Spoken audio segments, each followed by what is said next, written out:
आज सीमा के घर पर पार्टी चल रही थी। शहर के कई सारे मेहमान आए हुए थे, जिसमें से बहुत सारे समृद्ध और प्रभावशाली लोग भी थे। पार्टी बहुत बड़ी और शानदार थी। सभी लोग सीमा की तारीफ कर रहे थे। सीमा अपनी तारीफ सुनकर घमंड में चूर होकर खुश हो सभी का अभिवादन कर रही थी। तभी उसकी नजर अपनी सास सावित्री पर गई, जो दूर कोने में बैठे उसे देख रही थी। अपनी सास को देखकर सीमा का चेहरा तमतमा गया। वो गुस्से में उनके पास गई और उनका हाथ खींचते हुए दूसरे कमरे में ले गई। उसने सावित्री जी को खूब खरी खोटी सुनाई। सावित्री जी चुपचाप अपनी बहू की जहर भरी बातों को सुनती रही और आंसू बहाती रही। फिर सीमा गुस्से से दंदनाते हुए बाहर चली गई। सावित्री मन ही मन सोचती है, समय ऐसा भी रंग दिखाएगा पता नहीं था। घमंड किसी का नहीं रहता, वो तो आता ही है नाश को लेकर। लेकिन फिर भी लोग पता नहीं क्यों घमंड करते हैं।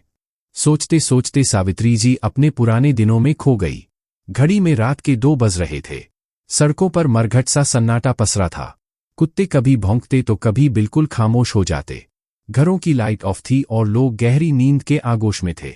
और मैं 65 साल की सावित्री रामपुर के इस छोटे से शहर में, उस छोटी सी झोपड़ी में, खंभे से आती रोशनी में बाहर बैठकर कपड़े सी रही थी।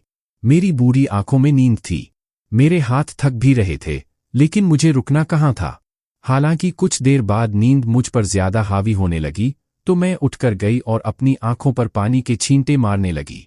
यह देखकर मेरी बहू सीमा, जो मेरे ही पास ही बैठी पढ़ाई कर रही थी, उसने कहा, मांग जी, आप थोड़ी देर आराम कर लेती। मैं देख रही हूं कि आपको नींद आ रही है। अरे नहीं नहीं बहू, मुझे नींद नहीं आ रही है। मुझे यह काम कल तक खत्म करना ही है। देख तू परेशान मत हो और तू अपनी पढ़ाई कर। तेरी परीक्षा नजदीक है ना? हाँ मां जी, तैयारी तो हो रही है। अब देखिए परीक्षा का रिजल्ट कैसा आता है। वैसे भी मैंने तय कर लिया है। क्या तय कर लिया है? यही कि अगर इस बार मेरा सिलेक्शन नहीं हुआ तो मैं आगे परीक्षा नहीं दूंगी और मैं आपके काम में हाथ बटाऊंगी। उसकी बातों को सुनकर मैंने उसके मुंह पर अपनी उंगलियां रखी और कहा, बहू, ऐसा भूल कर भी मत कहना। क्यों नहीं करेगी तू परीक्षा पास? जरूर करेगी। अरे इतनी मेहनत करती है तू। मेहनत करने वालों की कभी हार नहीं होती। मेरी बातें सुनकर सीमा फिर से अपनी पढ़ाई में जुट जाती है। अभी 1 साल पहले की ही बात है। मैं अपने बेटे राजेश और बहू सीमा के साथ ट्रेन से एक रिश्तेदार की शादी में जा रही थी। ट्रेन अपनी गति से चले जा रही थी। हमको शादी में आनंदपुर जाना था, लेकिन आनंदपुर पहुंचने के 1 घंटे पहले ट्रेन का भयानक एक्सीडेंट हो गया। हर ओर चीख पुकार मच गई। एक्सीडेंट में कई लोग मारे गए। राजेश भी काल के समुंदर में समा गया। हम सास बहू भी इस एक्सीडेंट में घायल हो गए थे। लेकिन हम दोनों को इस दुर्घटना ने ऐसा जख्म दिया था, जिसका दर्द हम ताउम्र नहीं भुला सकते थे। अपने इकलौते बेटे की असमय हुई मौत ने मुझे तोड़ दिया था। सीमा की भी जीने की इच्छा खत्म हो गई थी, लेकिन इसके बावजूद जीना तो था ही। मैंने खुद को संभालते हुए बहू सीमा को भी बहुत समझाया, क्योंकि वो एकदम टूट चुकी थी। बहू, पता है जीवन का सत्य क्या है? यह रुकता ही नहीं है। जब तक हम संसार में रहेंगे तो चलना तो पड़ेगा ही। लेकिन मांगजी कैसे चलेंगे? सहारा तो चला गया, अब जीने की इच्छा ही नहीं रही। बहू, राजेश का जाना सच में अंतहीन पीड़ा वाला है, लेकिन जीना तो पड़ेगा ही, क्योंकि वो जहां भी है अगर हमें दुख में देखेगा तो क्या वो खुश रह पाएगा? हमें उसके लिए जीना होगा। लेकिन माँ जी कैसे सब कुछ होगा? राजेश की कमाई से ही तो घर चलता था। अब कहां से आएंगे पैसे? कैसे चलेगा घर का चूल्हा? कैसे किराया दिया जाएगा? बहू, शादी के बाद तेरी पढ़ाई अधूरी रह गई थी। तू पढ़, खूब पढ़ और उसके बाद अपनी मंजिल खुद तय कर। और जहां तक बात रही घर को संभालने की, तो वो मैं संभाल लूंगी। जब राजेश 6 साल का था, राजेश के पिता तभी गुजर गए थे, लेकिन मैंने तब भी हिम्मत का साथ नहीं छोड़ा। मैंने सिलाई का काम शुरू किया और उसी से ही तो उसकी पढ़ाई पूरी करवाई। आज एक बार फिर मैं वही करूंगी, लेकिन इस बार अपनी बहू के लिए। लेकिन माँ, क्या ये अच्छा लगेगा कि आप इस उम्र में काम करेंगी? नहीं नहीं, सिलाई कढ़ाई मैं कर लिया करूंगी। मैं संभाल लूंगी घर। नहीं बहू, मैं इतनी भी बूढ़ी नहीं हुई हूं। अभी मुझमें बहुत दम बाकी है। मैं तुम्हारा और अपना दोनों का ध्यान रख सकती हूं। तू तो बस मन लगाकर पढ़, अपनी पढ़ाई पूरी कर और नौकरी की तैयारी कर। फिर मैं सिलाई का काम करने लगी और सीमा पढ़ाई।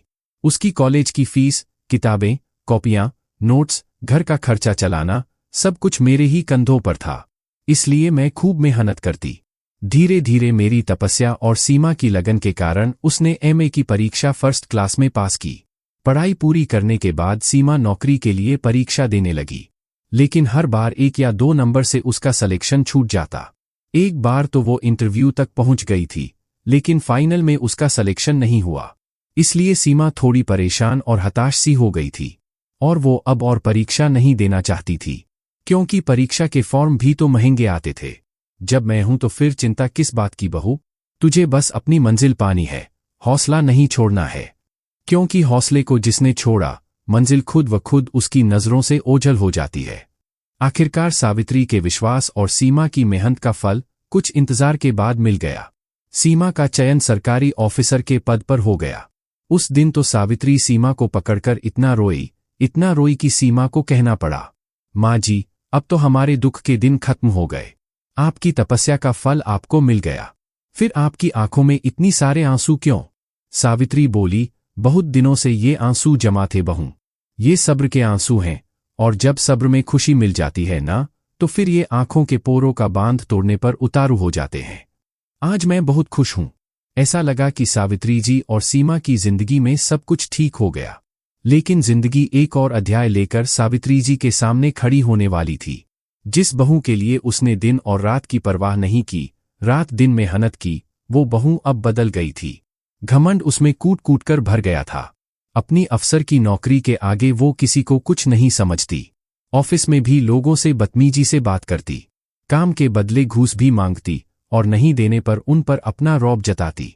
एक दिन की बात है, सीमा ऑफिस में बैठकर किसी औरत को डांट रही थी। अरे दिमाग खा गई हो तुम तो मेरा, दूर हटो मुझसे, कहां कहां से चले आते हैं। वो औरत बोली, आप गुस्सा क्यों होती हैं मैम, मैं तो अपने हक के पैसे मांग रही हूं। वो भी मैं नहीं मांगती, लेकिन क्या करूं? अगर मुझे पैसे नहीं मिले तो हमारा परिवार बिखर जाएगा। मेरा इकलौता बेटा रेल दुर्घटना में मारा गया।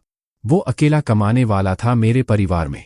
सोचा मुआवजे से जो पैसे मिलेंगे उससे एक सिलाई मशीन खरीदूंगी और अपने परिवार का पेट पाल लूंगी। मेरे मुआवजे के पैसे के लिए भी आपको घूस चाहिए। मैं कहां से दूंगी पैसे? मेरे पास तो फूटी कौड़ी भी नहीं है। ये कहकर वो औरत रोने लगी। उसकी गर्भवती बहू जो वहां खड़ी थी, वो अपनी सास को चुप कराने लगी। अपने सामने ये दृश्य देखकर सीमा अपने पिछले दिनों में पहुंच गई। अपनी सास का चेहरा उसकी आंखों के आगे घूमने लगा। उसे उसकी तपस्या याद आने लगी।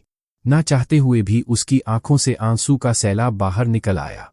उसने सोचा, आज मैं जो कुछ भी हूं सब मां जी के कारण हूं, और जब मुझे सब मिल गया तो देखो कैसे घमंड ने मुझे अपने दलदल में फंसा लिया।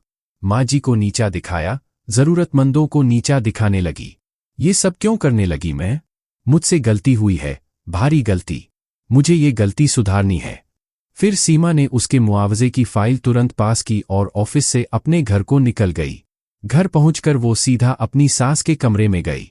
उसकी सास लेटी हुई थी। उसने सावित्री जी के पांव पकड़ लिए और उनसे माफी मांगने लगी। मां जी, मुझे माफ कर दीजिए। पता नहीं मुझे किस बात का घमंड हो गया था। ये सब कुछ तो आपका दिया है।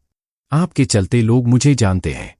लेकिन मैं ये भूलकर खुद को ही सब कुछ समझने लगी। मुझे माफ कर दीजिए मां जी, प्लीज माफ कर दीजिए। सीमा अपनी सास के पांव पकड़कर रोए जा रही थी। लेकिन सावित्री तो अचेत सी पड़ी थी, क्योंकि वो घमंड की दुनिया को छोड़कर कहीं दूर जा चुकी थी।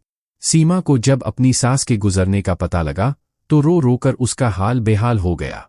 वो बार बार खुद को कोसने लगी। लेकिन अब क्या होता? हालांकि अब उसे जीवन की सबसे बड़ी सीख मिल गई थी, घमंड से दूर रहने की सीख। तो दोस्तों, ये कहानी आप लोगों को कैसी लगी? कृपया अपने विचार कमेंट्स के माध्यम से जरूर दें, और यदि कहानी पसंद आई हो तो कृपया वीडियो को लाइक और शेयर जरूर कर दें।